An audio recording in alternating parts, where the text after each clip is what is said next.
పాండిచ్చేరి ముందు వీడియో అంతా కంటిన్యూయేషన్. ఆ రోజు పారడైజ్ బీచ్‌కెళ్ళి ఈవినింగ్ కేవ్‌కెళ్ళినాము. సో, కేవ్ అయిపోగానే మళ్ళీ రూమ్‌కొచ్చినామనమాట ఫ్రెష్ అవుదామని. రూమ్‌కొచ్చి అండ్ హోటల్‌లోనే మాకు పైన రెస్టారెంట్ ఉంటది. సో, అక్కడ డిన్నర్ ప్లాన్ చేసుకున్నాం ఆ రోజు.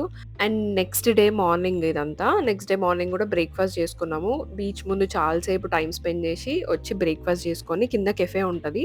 సో, మనకు కాంప్లిమెంటరీ బ్రేక్‌ఫాస్ట్ కూడా ఉంటది. సో, బ్రేక్‌ఫాస్ట్ చేసుకున్నాక రెడీ అయిపోయి, మళ్ళీ మేము ప్లాన్ చేసుకున్నాము కొన్ని ప్లేసెస్ అండ్ షాపింగ్ గూడా చేద్దామని జెప్పేసి. అండ్ ఎందుకంటే నెక్స్ట్ డే మేము వెళ్ళిపోతున్నామనమాట అక్కడి నుంచి. మేమెళ్ళే దారిలో ఇదంతా ఫోటో షూట్స్ అనమాట. ఇక్కడంతా ఫోటో షూట్స్ చేస్తున్నారు.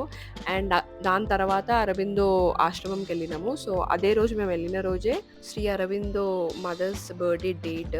సో, ఆశ్రమం దగ్గర చాలా మందున్నారు.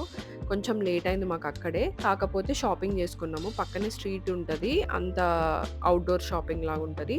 సో, స్ట్రీట్ షాపింగ్ చేసేసుకున్న తర్వాతకి టెంపుల్‌కెళ్ళినాము మధ్యలో. దాని తర్వాతకి మళ్ళీ క్రాఫ్ట్ ఎగ్జిబిషన్ జరుగుతుంది. హ్యాండ్లూమ్ క్రాఫ్ట్ ఎగ్జిబిషన్ జరుగుతుంది అంటే ఒక దగ్గర ఇంక అక్కడికెళ్ళినాము. సో, అక్కడికెళ్ళినాక నిజంగా శారీస్ అక్కడున్న షాపింగ్‌లో ఉన్న ప్రతి క్రాఫ్టెడ్ ఐటెమ్స్ అన్నీ నచ్చినాయి.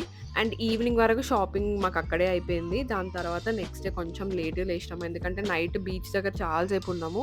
అండ్ ఇంకా లేట్ అయిందని జెప్పి డైరెక్ట్ లంచ్ చేసుకున్నాం. బికాజ్ మాకు ఫ్లైట్ ఉండే మళ్ళీ లంచ్ తర్వాతనే ఎమ్మటే. సో, ఇంకా డైరెక్ట్ లంచ్ చేసుకొని ఫ్లైట్ ఎక్కేసినాం.